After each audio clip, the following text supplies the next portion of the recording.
E se eu te dissesse que o jeito mais eficiente de convencer alguém a fazer algo é, na verdade, sugerir que a pessoa faça exatamente o contrário?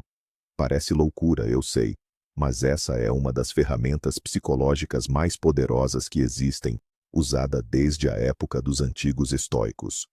Hoje, vamos falar sobre um erro que quase todo mundo comete, 99% das pessoas, para ser exato, na hora de tentar persuadir alguém.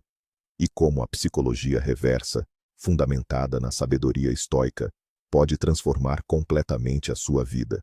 A gente costuma tentar dar murro em ponta de faca, insistindo com argumentos e pedidos diretos. Mas isso é um convite à frustração.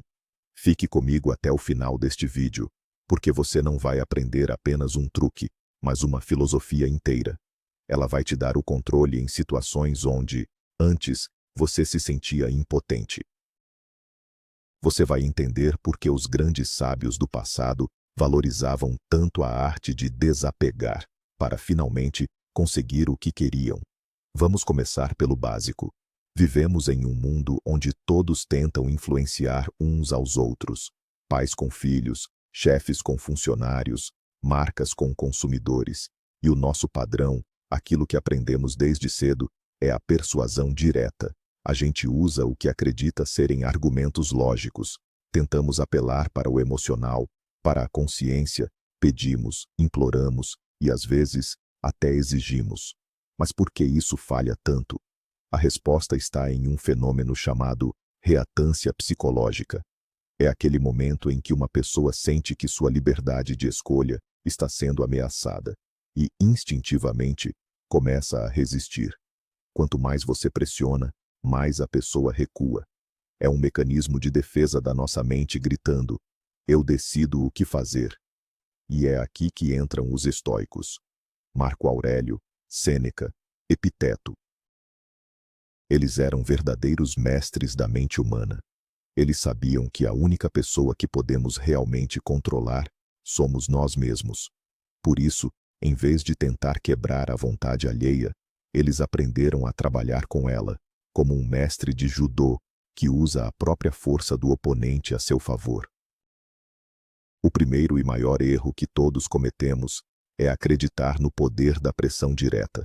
A gente tende a achar que, se formos convincentes e insistentes o suficiente, o outro vai acabar cedendo. Então, começamos a empilhar fatos, construir argumentos lógicos e até a aumentar o tom de voz. Para nós, parece um diálogo racional, mas na prática, o que estamos fazendo é declarar guerra à autonomia do outro. Imagine que você está empurrando uma esfera gigante. Quanto mais força você faz, mais resistência ela oferece. Com a vontade humana, acontece a mesma coisa. A pressão direta é quase sempre interpretada como uma agressão, como uma tentativa de tirar da pessoa o direito de ter sua própria opinião. O resultado não é o convencimento, mas sim um muro de teimosia, irritação e aquele desejo de fazer exatamente o contrário. E o mais frustrante é que a pessoa pode até concordar com os seus argumentos no fundo, mas o simples fato de se sentir pressionada a fará defender o ponto de vista oposto, só para reafirmar a própria independência. Vamos analisar um exemplo clássico: a relação entre pais e filhos adolescentes. O pai diz: você precisa estudar mais matemática, senão vai bombar nas provas e não vai ter futuro nenhum. Do ponto de vista dos pais, esse é um argumento lógico e cheio de boas intenções. Mas o que o adolescente ouve de verdade? Ele ouve algo como: você é incapaz, não sabe o que é bom para você, eu sei mais do que você, então apenas obedeça. Nesse momento, ele sente que sua liberdade de escolha está sendo atacada. E qual é a reação? Ele passa a detestar a matemática ainda mais. Ele pode começar a agir justamente ao contrário, sabotando o próprio futuro só para provar que é dono da própria vontade. É aqui que os pais caem em uma armadilha. Quanto mais eles insistem, maior se torna a resistência. Eles aumentam o tom, aplicam castigos e tiram privilégios. mas isso só fortalece o jovem em sua luta por independência. No fim das contas, todo mundo sai perdendo. Os pais não atingem o objetivo, o filho tira notas baixas e a relação entre eles fica desgastada por muito tempo. Esse é o exemplo perfeito de como boas intenções, quando transformadas em pressão direta, acabam em um completo desastre. Essa mesma dinâmica se aplica às nossas relações pessoais. Imagine um casal onde um diz ao outro: "A gente precisa passar mais tempo juntos, você não me dá mais atenção." Parece um pedido justo, não acha? Mas para quem ouve, isso pode soar como uma cobrança ou uma crítica. Você não é um bom parceiro, você não faz o suficiente, você precisa mudar. Na mesma hora, a pessoa se coloca na defensiva. Em vez de sugerir algo legal para fazerem juntos, ela começa a dar desculpas, a discutir ou simplesmente se afasta ainda mais. Isso acontece porque estar junto deixa de ser um prazer e vira uma obrigação carregada de culpa. Tentar forçar alguém a nos dar atenção ou carinho é um erro fadado ao fracasso. O amor e a atenção só têm valor quando são espontâneos. No momento em que viram moeda de troca ou exigência, perdem todo o sentido. Ironicamente, ao tentar forçar a proximidade, acabamos empurrando o outro para longe, criando um abismo justamente onde queríamos construir uma ponte.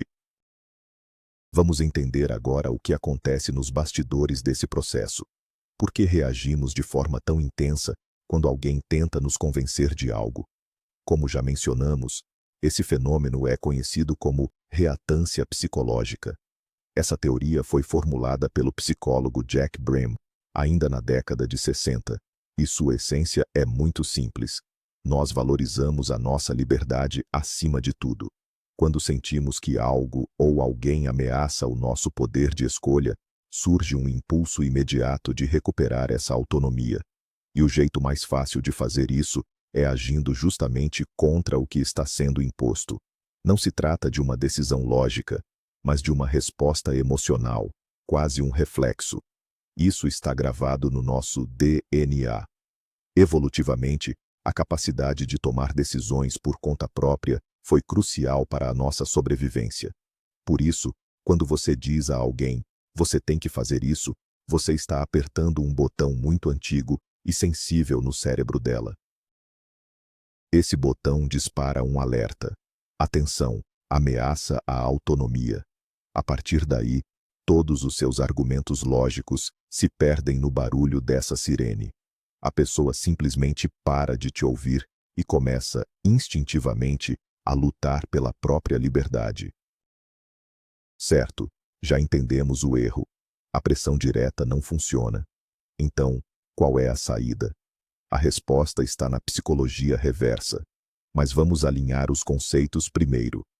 A psicologia reversa não é apenas dizer, "não faça isso", esperando que a pessoa faça o oposto. É uma arte muito mais refinada. Trata-se de uma estratégia onde você cria as condições ideais para que a pessoa chegue sozinha à conclusão que você deseja, com a convicção absoluta de que a escolha foi dela. Não é sobre enganar ninguém, é sobre entender a natureza humana. Imagine que, em vez de empurrar uma bola ladeira acima, você começa a moldar o terreno para que ela role naturalmente na direção certa. Em vez de confrontar a liberdade de escolha do outro, você faz questão de reforçá-la. Você permite que a pessoa sinta que tem o controle total da situação. E é exatamente nesse momento, quando ela relaxa e baixa a guarda, que se torna receptiva a novas ideias, inclusive aquelas que você quer transmitir. Como isso funciona na prática? O segredo está em dar liberdade e até incentivar um ponto de vista diferente. Vamos voltar ao exemplo do adolescente com a matemática. Em vez de dizer, "Você tem que estudar matemática", o pai ou a mãe poderia dizer, "Sabe, eu andei pensando, talvez matemática não seja mesmo a sua praia. É uma matéria difícil e nem todo mundo leva jeito. Talvez seja melhor você focar no que você realmente gosta e faz bem. A decisão é sua, e eu vou apoiar o que você escolher." O que passa pela cabeça do jovem nesse momento? A ameaça à liberdade dele sumiu. Não tem ninguém pressionando. Pelo contrário, agora ele tem o controle total da situação. E, na mesma hora, o motivo para resistir desaparece. Agora ele consegue olhar para a situação com mais calma, sem aquele peso emocional. Ele pode acabar pensando: será que eu não consigo mesmo? Ou será que eu só não queria fazer porque estavam me forçando? E se eu tentasse provar que dou conta? Ao remover a pressão externa, você abre caminho para que o próprio ego dele e a vontade de mostrar que é capaz se tornem o motor para a ação. É fundamental desmistificar uma ideia muito comum, a de que a psicologia reversa é apenas uma forma de manipulação barata. Na verdade, ela só se torna um jogo sujo se a sua intenção não for íntegra. Se você usa essa técnica para induzir alguém a fazer algo que o prejudica, visando apenas o seu próprio benefício, isso é manipulação. Mas, se o seu objetivo é ajudar a pessoa a tomar uma decisão que será boa para ela, mas que ela resiste por teimosia ou medo, então estamos falando da arte da persuasão e de uma mentoria sábia. A grande diferença está no propósito. Os estoicos jamais usariam o conhecimento para enganar ou ferir os outros, pois sua filosofia era totalmente fundamentada na virtude. Por isso, ao aplicar esses métodos, faça sempre a seguinte pergunta: estou agindo pelo bem dessa pessoa ou apenas pelo meu? Se você incentiva seu filho a estudar, porque sabe que isso abrirá portas no futuro dele, sua intenção é nobre.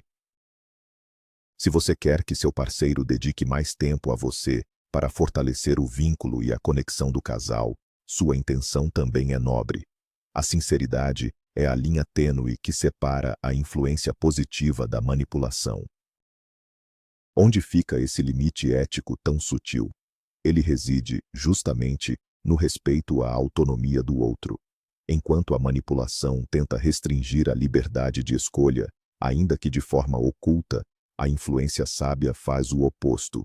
Ela expande os horizontes para que a pessoa tome uma decisão mais consciente. Usar a psicologia reversa de forma ética não é sobre forçar, mas sim sobre oferecer uma nova perspectiva. É dizer: talvez eu não esteja certo, mas tente olhar por este ângulo. Ao fazer isso, você concede ao outro o direito de discordar. E esse direito é o elemento mais valioso de um diálogo. O grande paradoxo é que quando alguém sente que tem a liberdade de dizer não, o desejo de dizer sim se torna muito maior. Isso acontece porque esse sim passa a ser uma escolha própria e não algo imposto de fora. Por isso, deixe sempre uma porta aberta. Nunca encurrale o seu interlocutor. A verdadeira força da persuasão está na leveza e na total ausência de pressão. A decisão final deve ser sempre da pessoa. O seu papel é apenas iluminar o caminho. Agora, vamos trazer a filosofia estoica para essa conversa. Como é que eles já sabiam disso tudo há 2000 anos? A base do ensinamento deles é a chamada dicotomia do controle. Epiteto dizia o seguinte: algumas coisas dependem de nós e outras não. No nosso controle estão nossos pensamentos, nossos julgamentos e nossas próprias ações. Fora dele estão a opinião dos outros, suas decisões, suas emoções e tudo o que acontece no mundo externo. Esse erro que mencionamos, a pressão direta, nada mais é do que uma tentativa inútil de controlar o que não nos pertence, a vontade de outra pessoa. O estoico entende que insistir nisso é apenas um desperdício de energia que só leva à frustração. Em vez disso, ele foca no que realmente pode governar: suas palavras e seu comportamento. Ele não tenta forçar ninguém a fazer nada. Em vez disso, ele ajusta a própria conduta para criar o ambiente mais favorável ao resultado que deseja. Ele não tenta empurrar o rio, ele prefere mudar o curso do leito. Essa é uma mudança fundamental de mentalidade, que nos liberta da ansiedade e nos dá o verdadeiro poder sobre qualquer situação. Uma das ferramentas mais poderosas do estoicismo, e que combina perfeitamente com a psicologia reversa, é a premeditatio malorum, ou a premeditação dos males. No sentido clássico, é a prática de imaginar os piores cenários possíveis para se preparar mentalmente e deixar de temê-los.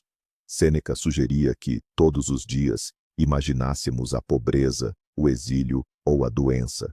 Mas essa mesma técnica pode ser usada para influenciar pessoas. Como? Antecipando as dificuldades e os pontos negativos. Em vez de ficar tentando vender a sua ideia, você faz o contrário, destaca os defeitos dela. Você faz um alerta real.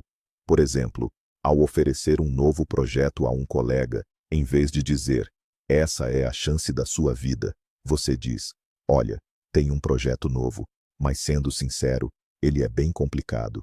Vai exigir muito, o prazo é apertado e o risco de dar errado é real. Talvez nem seja para você. O estresse vai ser grande. Ao fazer isso, você já elimina as possíveis objeções e, ao mesmo tempo, desafia a ambição dele. Você para de tentar convencer e passa a criar um obstáculo que a própria pessoa vai sentir vontade de superar. Vamos aplicar o conceito de premeditação dos males em outro exemplo. Imagine que você queira convencer um amigo a começar a treinar. Em vez de dizer o clichê, vamos para a academia, faz bem para a saúde, você vai se sentir ótimo. Experimente uma abordagem mais estoica. Diga algo como, cara, eu estou treinando, mas sendo sincero, é um esforço pesado. Tem que acordar cedo, o corpo dói todo e parece que não sobra tempo para nada. Nos primeiros meses, você não vê resultado nenhum, só sente cansaço. Acho que não é para qualquer um, exige uma disciplina absurda. O que você está fazendo? Você está pintando um cenário real e difícil. Você não está prometendo mundos e fundos, e é exatamente isso que gera confiança. Seu amigo percebe que você não está tentando vender uma ideia para ele, mas ao mesmo tempo, você cutuca o ego dele. Ele começa a pensar, será que eu não tenho essa força de vontade? Se ele consegue, por que eu seria mais fraco? Em vez de tentar arrastá-lo, você coloca um obstáculo no caminho que ele mesmo sente vontade de superar. Assim, você transforma uma obrigação chata em um desafio instigante. Outro pilar fundamental do estoicismo é a ideia de que o obstáculo é, na verdade, o próprio caminho. Como escreveu Marco Aurélio, o que impede a ação favorece a ação. O que está no caminho torna-se o caminho. Para um estoico, qualquer dificuldade não é um problema, mas sim uma oportunidade para praticar virtudes como a coragem, a paciência e a sabedoria. E como isso se aplica ao nosso tema? A resistência de outra pessoa, a teimosia ou aquele não categórico são justamente o obstáculo. Enquanto a maioria das pessoas tenta quebrar essa barreira, forçar a passagem ou lutar contra ela, o estoico prefere usar a energia do próprio impacto. Quando alguém te diz não, essa pessoa está mobilizando uma certa energia defensiva. Em vez de bater de frente, você pode simplesmente redirecionar essa força. Experimente concordar. Você tem razão, realmente parece uma ideia ruim. Que bom que você apontou esses pontos negativos. Ao não contra-atacar e aceitar a resistência, você desarma o outro. Ele espera um confronto, mas você oferece paz. Nesse exato momento, a energia da resistência dele, sem encontrar um anteparo para bater, começa a trabalhar contra os próprios argumentos que ele criou. Para equilibrar a situação, é bem provável que ele mesmo comece a procurar pontos positivos na ideia que acabou de rejeitar. O terceiro pilar do estoicismo para dominar a psicologia reversa é o amor fati, ou o amor ao destino. É a ideia de aceitar tudo o que acontece não apenas como inevitável, mas como algo bom. Não se trata de uma resignação passiva, mas de uma aceitação ativa da realidade. E o que isso tem a ver com o poder de persuasão? Tudo. Quando você deseja algo desesperadamente de outra pessoa, você se torna dependente da decisão dela. Essa dependência é percebida instantaneamente em um nível não verbal. Sua insistência, Sua ansiedade e sua tensão revelam a sua carência, e a carência afasta as pessoas. Instintivamente, todos evitam quem parece precisar demais de alguma coisa. Já o estoico, ao praticar o amor fati, está interiormente preparado para qualquer desfecho. Ele apresenta sua ideia, mas, se for rejeitado, aceita o não como parte natural do fluxo das coisas. Ele não se abala, não se irrita e não implora. Essa independência emocional e essa serenidade o tornam incrivelmente magnético e convincente. Ele não está pedindo nada. E é exatamente por isso que as pessoas sentem vontade de lhe dar. Essa calma estoica é, na verdade, o seu maior trunfo. Imagine duas situações diferentes. Na primeira, alguém com um olhar intenso e gestos exagerados tenta te convencer de algo a todo custo. Essa pessoa fala rápido, com muita emoção, despejando 1000 argumentos de uma só vez. O que você sente ao ouvir isso? Provavelmente uma certa pressão e uma vontade instintiva de se afastar. Agora, pense no segundo cenário. Alguém expõe uma ideia de forma tranquila e desapegada, quase indiferente, e termina dizendo: "Mas a decisão é sua. Para mim, tanto faz." Qual dessas abordagens passa mais confiança e desperta o seu interesse? Provavelmente a segunda. Esse distanciamento emocional sinaliza que a pessoa não tem um interesse desesperado no resultado. Isso nos faz acreditar que ela está sendo objetiva. A calma dele é contagiante.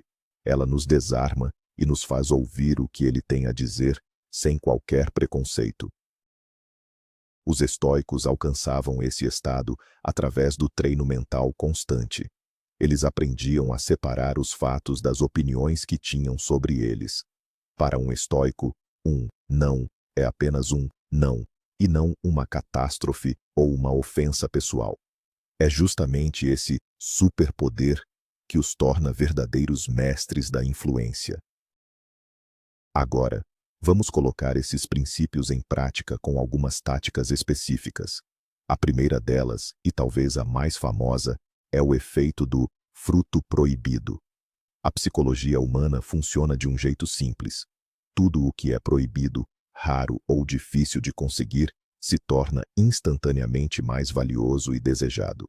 O marketing usa isso o tempo todo com frases como edição limitada, exclusivo para membros, ou oferta válida só até hoje. E você pode aplicar essa mesma lógica nas suas conversas. Em vez de tentar empurrar uma ideia, apresente-a como algo exclusivo ou até meio fora de alcance. Imagine que você quer que seu filho leia um livro. Em vez de dizer, leia este livro, ele é muito bom, experimente dizer, acho que esse livro ainda é um pouco avançado para você. É para crianças mais velhas. Isso muda tudo. O valor do livro sobe na hora, e a criança vai querer provar que já tem maturidade para ler. Repare que você não está forçando nada. Você está criando curiosidade e senso de escassez. É como se estivesse dizendo, isso aqui é um tesouro, mas talvez não seja para você. E acredite, isso funciona muito melhor do que qualquer insistência. Outra técnica extremamente eficaz é criar a ilusão de escolha. O ser humano tem uma necessidade natural de se sentir no controle. Quando você oferece opções, mesmo que todos os caminhos levem ao resultado que você deseja, a pessoa sente que a decisão final é dela, o que torna a aceitação muito mais fluida. Usamos muito isso com crianças. Em vez de dar uma ordem direta como, vai escovar os dentes agora, você pergunta, você quer usar a escova azul ou a vermelha? A criança foca na escolha da cor, e a obrigação de escovar os dentes fica em segundo plano. Ela sente que tomou uma decisão e vai para o banheiro por vontade própria. E saiba que isso funciona da mesma forma com adultos. Se você precisa da ajuda de um colega, não pergunte, você pode me ajudar com o relatório? Em vez disso, tente algo como, o que fica melhor para você? Revisarmos o relatório hoje à tarde ou amanhã cedo. Percebe a diferença? Você não deu a opção de um não. Você pulou direto para a logística, agindo como se o consentimento já fosse um fato.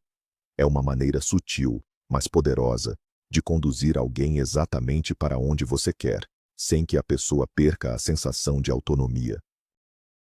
Vamos ver como isso funciona na prática, no ambiente de trabalho. Imagine que você precise que um colaborador assuma uma tarefa extra, daquelas bem chatas e exaustivas. Dar uma ordem direta como "faça isso" só vai gerar resistência, seja ela silenciosa ou declarada. Em vez disso, experimente uma abordagem mais estratégica, inspirada no estoicismo.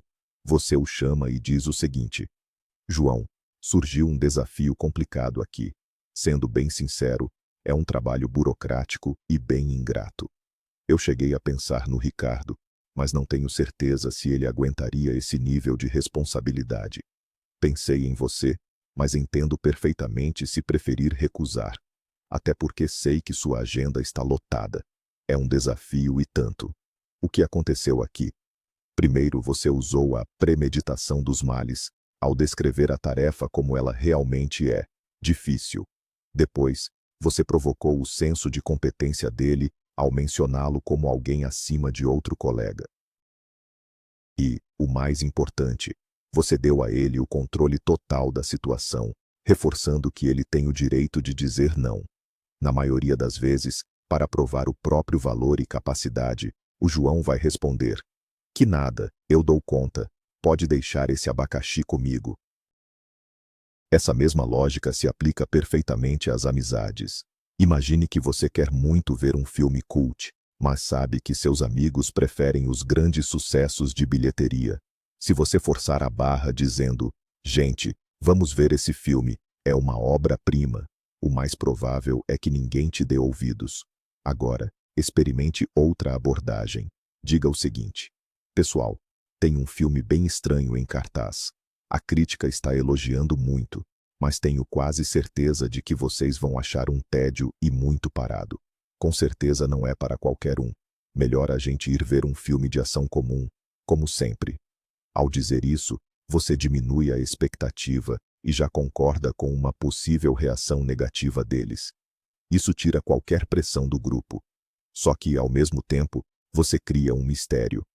Eles vão pensar: que filme é esse que não é para todo mundo? Será que a gente não faz parte desse grupo seleto que consegue entender? Você mexe com o desejo deles de se sentirem especiais, diferentes da massa. E aí, a chance é enorme de eles mesmos sugerirem: "Quer saber? Vamos arriscar e ver esse seu filme estranho."